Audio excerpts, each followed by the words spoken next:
Hello everyone, my name is Lee and welcome to Anchor Point. Today's episode is about internet addiction.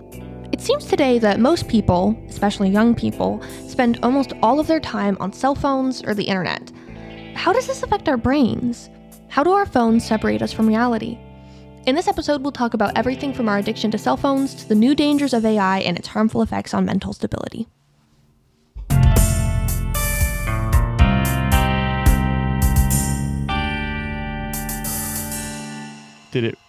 The button isn't flashing. It's going. Oh, it's going? It's Oh, going, cool. bud. Okay. Hi, welcome to Anchor Point. I'm Marcus, and that is McCole. Yes, it is.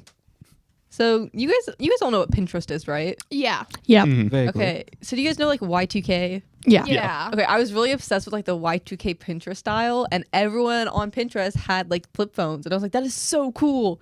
I go up to my parents, and I'm like, yeah, I want this flip phone, and like, I just bought you a phone, like a brand new cell phone, and I was like, yeah, but this flip phone looks really cool. He's like, you're not getting a flip phone when I just brought you like an amazing iPhone. And I was like, yeah, that makes sense. And he was like, if you can go like 3 months like without your iPhone completely, then I'll get you a flip phone. So I was determined. So on like iPhone, you can do screen time limits. So I had a screen time limit from the time like I woke up to the time I went to bed. And the only thing I could use my phone for was for calls and stuff. And I couldn't even listen to music at school. It was awful. And like my friends, they all got flip phones from like eBay and stuff. And they were like over school using them and everything. And I was like, guys, that's so cool. But like my phone. And they're like, no, we don't use our phones. And like they all had their computers and everything. And I couldn't use my computer because my phone was at my house or I didn't have it on. But it was definitely really hard to step back from social media, especially for how much I used it in my day-to-day life. Like, I don't know. I never realized how much I was on it before then. And I did end up not lasting the whole time. And I stopped like the middle of the second month. And I ended up getting my phone back. And my parents, they were proud of me for like stopping for so long. But I definitely do like my cell phone. I think that all teenagers do. But it's definitely a hard thing to pull away from the aspect of like, especially doom scrolling as a whole. Mm-hmm. And that's something I definitely did struggle with. And I saw when I didn't have my phone for that set amount of time. I'm completely addicted to my phone. I could never Yeah, pull away yeah. from it. I love my phone. I love doom scrolling. I love feeding my I really dopamine wanted addiction. the pink flip phone though. Okay, it had rhinestones on it. Okay, I get that like flip phones are cool and stuff, right? But I would never give up my own phone for a flip phone. Like, why would I do that? What is doom scrolling? Doom scrolling is when you consecutively scroll on a social media platform or on your phone in general just to get like the dopamine rush. Especially, it can overwash the mind or make someone completely numb when it's something overbearing like the news. Oh, absolutely. Doom scrolling is definitely very heavily prevalent when it comes to the news.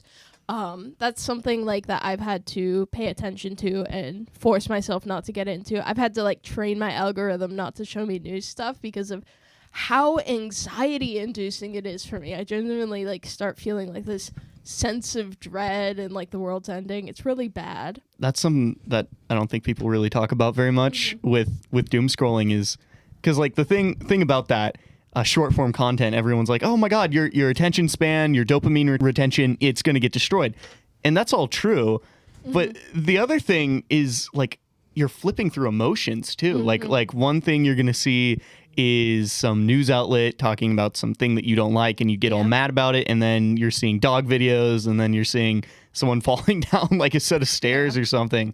And so you go from like angry to like happy, sad, funny, whatever. And it like makes your brain just like, I don't know. I feel like it can make people a little more apathetic. You know, they just kind of come desensitized to Absolutely. changing stuff.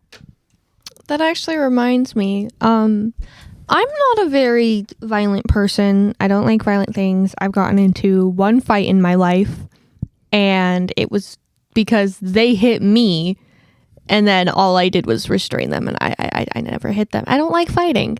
And I get anxious, and I'm nauseated by some of the things that I see online, if I'm going to be honest. And the other day, I had opened up my phone to not Instagram, like Instagram or TikTok, one of the two, I don't remember.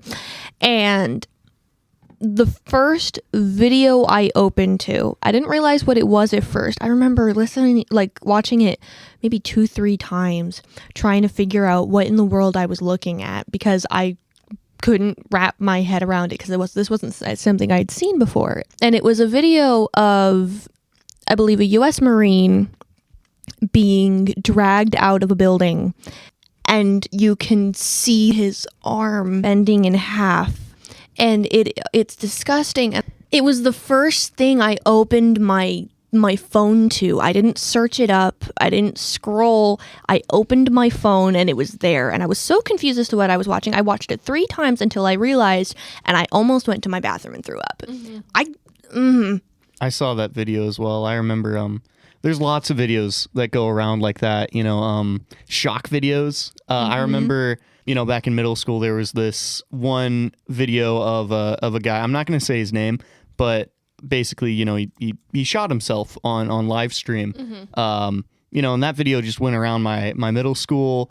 Fortunately, I didn't see it, but I've seen lots of really, really bad stuff online that I really shouldn't have been watching at 10, 11 years old. And that's just a side effect of the internet in general. Yeah. A lot of people, you ask them, and they've seen a lot of really, really bad, really terrible videos at really young ages. And I think, it's kind of unprecedented to just have that much destructive media active so often.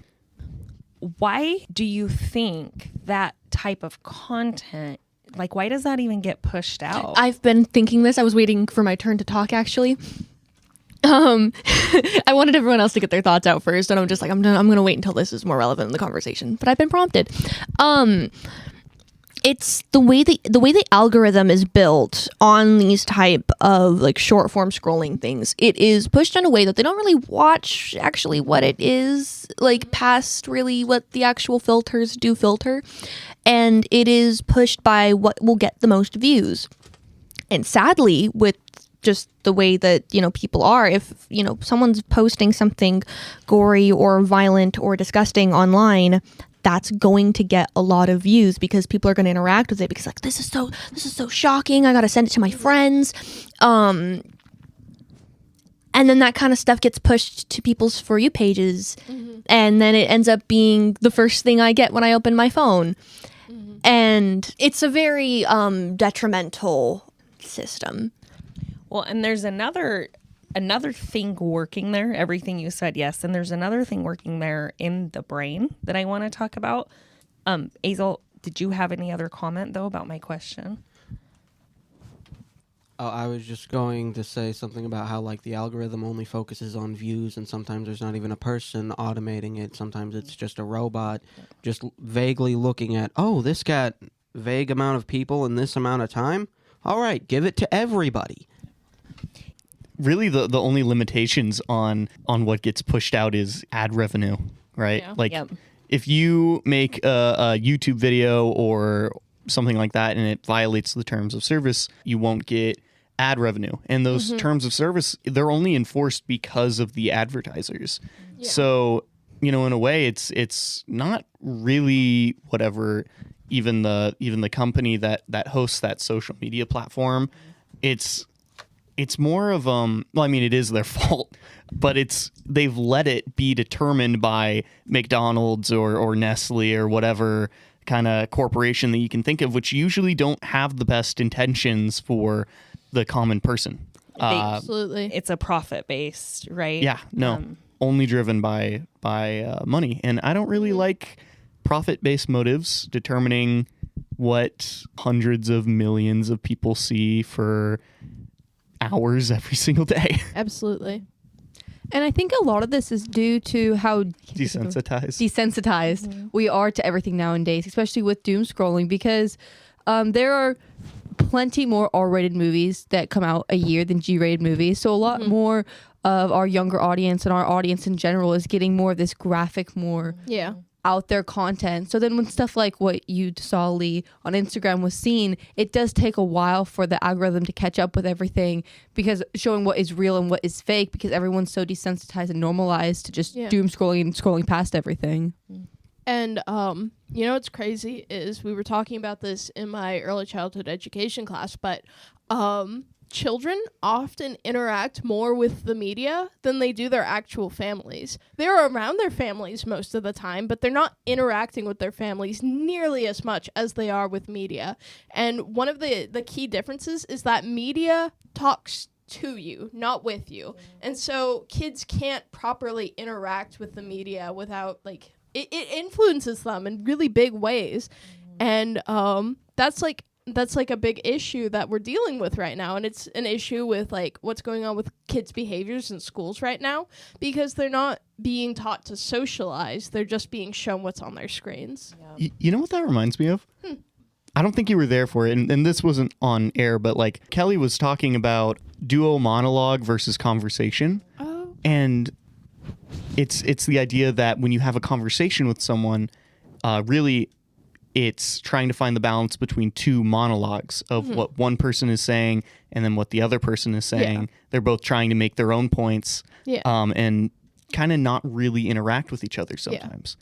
So if you have a kid that's constantly raised on monologue dialogue from YouTube videos, I know I was, they can, and I know in my experience, I've had oftentimes trouble talking to people because I find it hard, the idea of having two monologues. Absolutely. Does that make sense? No, I get that completely. Because, you know, a lot of times when you're watching media, you're seeing one person talk to you, and they're alone and they're just talking and they're talking about their experiences. But you don't get like the interaction you see with other people like you do in the real world. So when kids witness interaction in the real world, they're seeing people talk to each other, they're learning social cues. But when it's one person by themselves, they are learning how to they're talking, but they're not learning how to listen. Yeah. That's exactly what I was trying to say. That was really well put. Thanks. Yeah. So y'all are so smart all the time. First of all, you just blow my mind. So the brain, the human brain, do you think the human brain is designed to focus on negative or positive? Negative. That's true, right? The human brain is literally wired to focus on negative things. Does anybody know why? Or does anybody want to guess why? To stay alive. Exactly, right? So what's getting harnessed with these algorithms, things to make money, is basic human brain design, which is our brain wants to keep us alive. So what it's always monitoring for is negative, because negative is a threat and could potentially kill us, right? And that is what's getting harnessed with this sad, shocking, traumatic content that we're getting exposed to. The moment the human brain sees something negative, we go towards it. Well, I shouldn't say it with that extreme language. We pay attention to it, right? Sometimes we go towards it. Sometimes we run away from it, depending on how we assess it, right? But the point is, negative gets our attention right away, right? So that's why people click on this stuff. Yeah. And then another thing that y'all were talking about that I think is really fascinating that I'd like to share. So children will not learn to talk if their only source of input is like music or TV, because that doesn't actually light up the part of the brain that has a conversation, right? If we're going to learn a language, we have to actually talk to people and interact with them. It's not a passive thing. It's an active both way thing. And that's really like what I'm hearing you all talk about, right? So the internet is a one-way thing. All that information's coming to you, but we don't have a way to process it, to talk about it, to learn it, to really integrate it, right? So it's all just like this, we're like absorbing things, right? That we don't have the opportunity to actually, I guess, think through. And that whole middle part of our brain has developed to learn through relationship. can we have a relationship with some person on TikTok, like my cake lady that I love to follow and watch her decorate cakes, right? You can imagine you do. I can. And I can like comment and she can say thanks, right? But I can't have the relationship with her that I have with any one of you right now. I'm looking at your faces, I'm watching your responses, right? And when we build a world where we don't have that opportunity to interact and learn from each other anymore, it makes it harder for us to socialize in our families, right? Or to socialize with each other. That's why I'm really scared of AI Yeah. and stuff like that. Like, I mean, AI is giving that interactivity to people who don't have other people in their lives. Yeah. But it's a fake interactivity. It's Yeah. really not how people talk. But AI is good at kind of mimicking sort of on a very base level what a person can kind of seem like. Yeah. And it really just appeals to whatever you believe. So, I mean, AI-induced psychosis has been going around a lot. I've seen that a lot online of people with kind of crazy ideas, Yeah. and they go to AI and they talk to them, and the AI is like, that's a great idea. And that's really, really destructive because it's programmed to, no matter what, seem as polite as possible. So that way OpenAI gets you to come back and give them more money and dump more water into their servers. AI is really meant to be as validating as possible, because if it is validating you, you're going to want to keep talking to it, because if it's validating you and you're not getting that validation from other people, especially if what you're doing is genuinely wrong and people are trying to tell you what you're doing is wrong, if you go to AI and the AI tells you, no, you're in the right here, you're going to trust the AI more, because you think this AI, this person, because it's not a person, but in their head, this person sees me. This person understands what I'm going through, and they know that I'm right here. And that's a big issue. And, like, sometimes I'll see, like, these little skits where it's like, AI, when you tell it you stabbed a guy, you weren't fighting. You were in survival mode, you know? There's nothing quite like a yes man to someone Exactly. else. Yes, man. We I never thought about it like that. we are so hardwired to want validation and stuff. Mm-hmm. You could get anyone really to like you if you just are like, you know what? All your like political beliefs, everything that you think is right or wrong, I agree with that. Yeah. And anything that you did that you don't think that you were in the wrong of, I think you were in the right. And then I they're going to be agree. like, man, you are so smart. I'm going to get you a sandwich, And so you can, I don't know. I mean, But AI doesn't eat, so now you get 2 sandwiches. Yeah. 2 whole Oh, wow. sandwiches. That's a lot of sandwiches. That's actually All to something myself. I've struggled with for a long time, is being a yes person, because it's like, it's that, the wanting the validation goes both ways. So if you're a yes person, you often want that validation, but you are more inclined to try and get other people to validate you because you validate them. And that's something I struggled with for a long time. It's been an issue in a lot of my relationships and whatnot. It's like, dude, how do I even put this? No, I was friends with some really bad people for a very long time because I just couldn't say no to them. I couldn't criticize them because I was so scared of being alone, That sucks. no, I know exactly what you're talking about. Yeah. I would bet that we all do. I mean, even as a 40-year-old adult, I mean, that's still something I'm working on unlearning, just like using my own voice and setting my own boundaries and being okay with the fact that some people are not going to like me. Mm-hmm. And I'll be the first to tell, I've recently realized I want people to like me, and I just have Yeah. to admit that, because I've spent my whole life trying to be like, I don't care if people like me, but it's just not true, right? I do care, and some people aren't going to like me. Yeah. So here's the thing about AI. Well, you all know way more about AI than I do, but here's the brain part that I want to really illustrate. So humans have what are called mirror neurons in our brains, and AI can never have mirror neurons. Mirror neurons are what have you all ever noticed, like, if somebody yawns and you see them, what Yeah. do you do? Yeah. You yawn. And most of the time, if somebody smiles at you, what do? You smile. You smile back, right? These are mirror neurons, like literally in action. And mirror neurons it's kind of like emotions, like we share our emotions with each other, right? And those mirror neurons so often can help me feel validated and like I belong, right? And so when we're using AI, like AI is always going to be a superficial connection. Yeah. Because unless we're making eye contact with another human, like nothing can replace that. Yeah. And then like what Charlie was saying, so if I'm feeling alone and isolated, what will fix that for me is other people, right? But I feel so alone and isolated, I don't know how to reach out to other people. So now I turn to AI, and now it's going to validate unhealthy thoughts that I'm already having, right? And I'm not getting better because I don't have any of that mirror neuron connection that I need that actually helps me heal. Yeah. Okay, this is super embarrassing to admit, but back in like 2021, 2022, I was addicted to AI. It was terrible. And I think a lot of that was because I felt like consistently alone. I felt like I didn't have anyone. I felt like there was nothing I could do, and it was really bad. And so I would turn to AI and I would talk to AI, and it was just, it was not good. It definitely crushed my social skills for a while. I will say that much. But it is very easy to get hooked on these things, I will say. And I've stopped using it. I want to clarify, I don't like AI. I don't support it.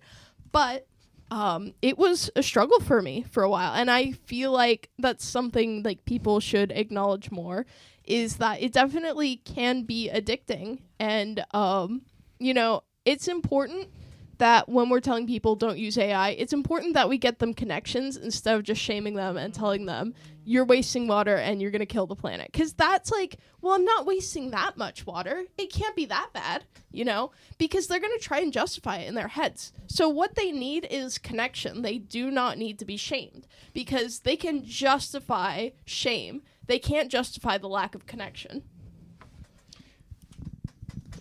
Something I'd like to add to that is, a lot of people, no one wants to sit down and just type and have a response be typed back, even if it is quite validating. Yeah. They're doing that because they're missing the validation. They're missing the connection. If I'm gonna, be a little vulnerable, I know myself, I really crave connection. I crave to be really close with someone. I feel quite lonely often. And so, the things that you'll do just to say hi to someone, right? No one wants to have an AI be their best friend. Yeah. It's not that they're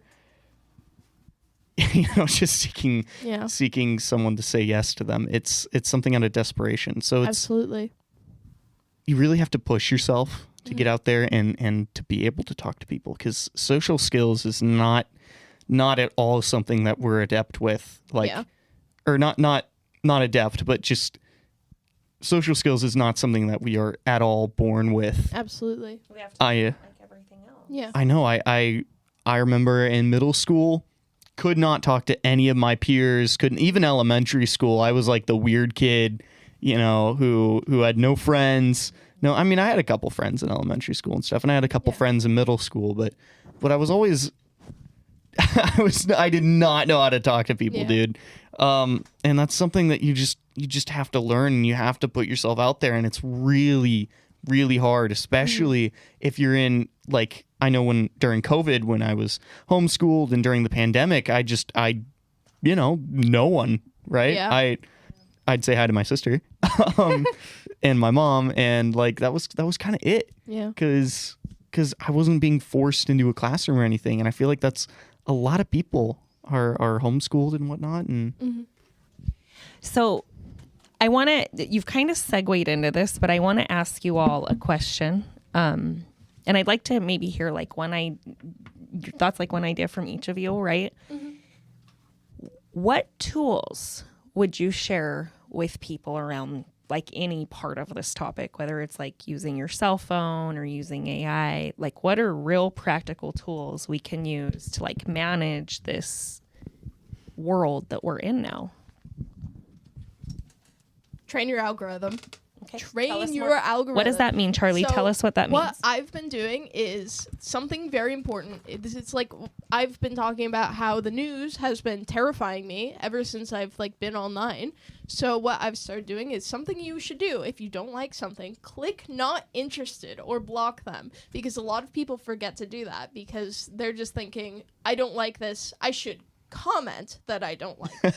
That's really bad because that just gets more of that on your feed. So what you want to do is there is a little button. You go into like the 3 dots and you can click not interested. And that's something I've been doing. And now I just have a bunch of Roblox fan art on my For You page and it's great. Puppies and kittens. Exactly. So I feel like that's super important if stuff like that stresses you out and makes you have a worse time. For parents, also study the parental controls on any and every Absolutely. app you get. If you give your child a phone at any young age, or a tablet, or any screen, or even a TV, study the parental controls. Put proper parental controls so they don't access any negative content or Unrestricted internet access is one of the Ooh, no. worst things that you Absolutely. can. absolutely. Unmonitored kids with unrestricted internet access can see quite literally anything that you have ever seen in your life, probably, and It messes you up. bunch like Yeah.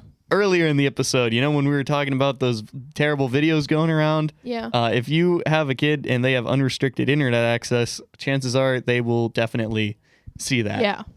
Well, and that makes me want to just interject to say, and maybe talk with the parents of your kids' friends too.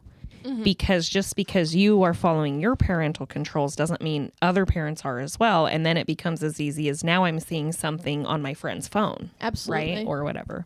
What other tools do y'all have? And younger kids are smarter than a lot of people give them credit for. Yeah. You can get around parental controls pretty easily, right? Yeah. So, I mean, look over your kid's shoulder every now and then, I guess. Yeah. If you have younger siblings, check on them.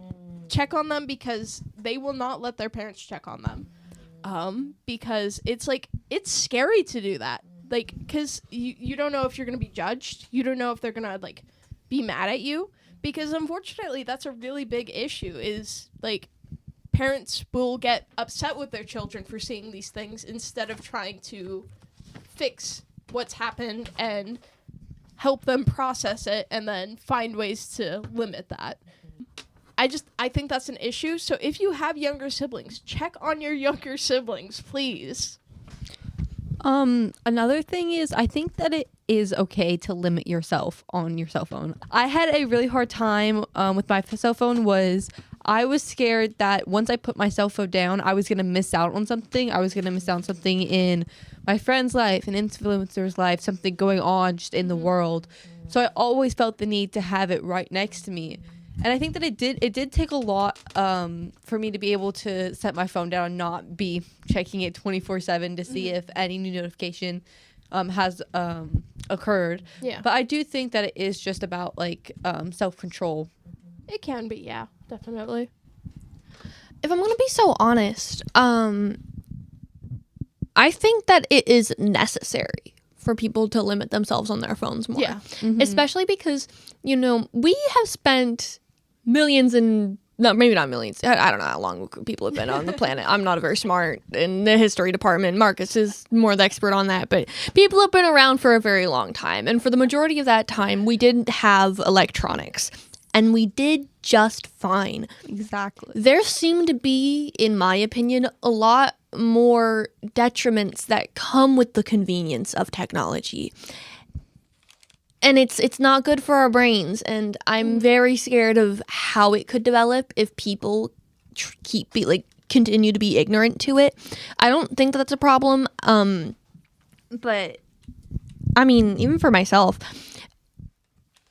there was this one time my mom grounded me from my phone, and she didn't tell me when she was going to give it back to me, and she ended up keeping it over the entirety of the summer. She took it like at the beginning of the year and I didn't get it until like the next year. And I was just fine. I didn't need it. I was happy without it. I played board games with my sister and I listened to music on our Alexa. The only thing about it that was torturing me was the fact that I lived in Fort Dick. And it was the summer. and I can't drive, and I had no form of communication. That's all I've ever wanted from a phone is connection, is communication, and to talk to people. I'd say if I lived in town and that had happened, it wouldn't have been much of a problem for me, because I would have been able to go outside and take the bus to a friend's house instead, and I would have been so happy. It wouldn't have been a difficult groundation. I don't need my phone.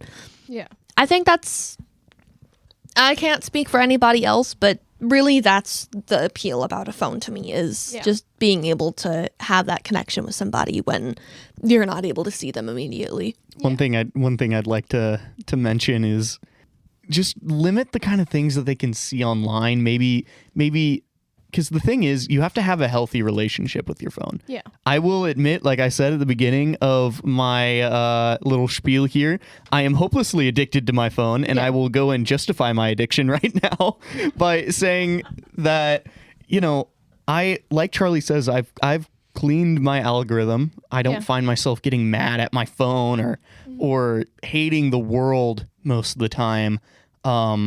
I just like to watch cat videos and play Bloons Tower Defense. And it also provides a great way to go talk to my friends. If I didn't have my phone, I wouldn't usually hang out with my friends after school so much, or over the weekend or anything like that. Late conversations, talking to a friend, just talking about life, messaging over Instagram, that if I didn't have that would kind of suck, bro.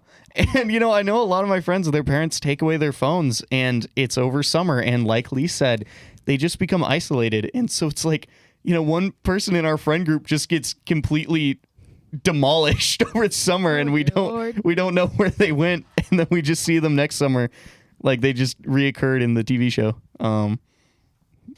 So one of the things I really value about all the things you all shared today is hopefully this conversation can be a tool for other people to start to think about the different ways that we can talk about this kind of stuff. Because really, like, talking, right, with kids or with adults, that's how we manage all of this chaos in our lives, right?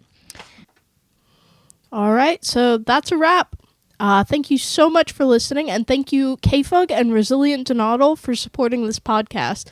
If you're interested, you can find out more at www.resilientdonato.org. Please tune into our next episode. We're excited to see you again. That's all.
Thank you.